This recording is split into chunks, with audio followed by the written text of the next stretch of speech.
প্রজ্ঞাপন জারির 18 দিন পার, এরপরও জন্মমৃত্যু নিবন্ধনে স্থানীয় সরকার বিভাগের নির্দেশনা মানছে না ঢাকা দক্ষিণ সিটি কর্পোরেশন।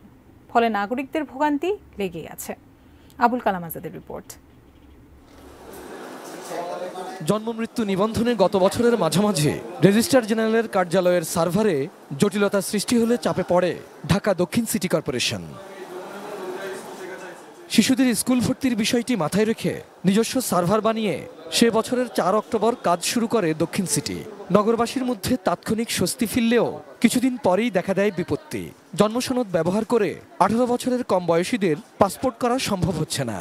যে সার্ভারের বিষয়টি আপনারা উল্লেখ করছেন, তারা সক্ষমতা ছিল না, তারা সেবা দিতে পারতেছিল না। ভোগান্তির বিষয়টি বিবেচনা করে কিন্তু তখন এই সার্ভারটি সংযোজন করা হয়েছে।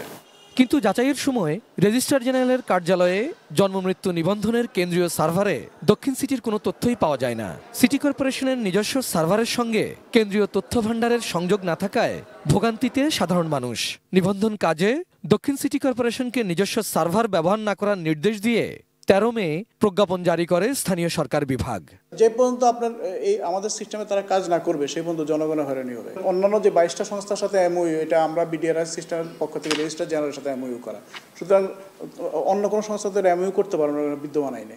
প্রজ্ঞাপন জারির 18 দিন পার হলেও এখনো কেন তা মানা হচ্ছে না, ব্যাখ্যা দিলেন ঢাকা দক্ষিণ সিটির প্রধান নির্বাহী। মাননীয় মেয়র মহোদয় সকল বিভাগকে অনুরোধ করেছেন সেটাকে ইন্টিগ্রেট বা তার সাথে অ্যাক্সেস দেয়া এবং নেয়ার জন্য। শীঘ্রই মাননীয় মেয়র মহোদয় দেশে আসলে এই সমস্যাটির যে মন্ত্রণালয় থেকে যে বিষয়টি এসেছে সেটি মন্ত্রণালয়ের সাথে আলাপ আলোচনা করে সেটিরও সুরাহা করা সম্ভব হবে। Abul Kalam Azad, ATN news, Dhaka.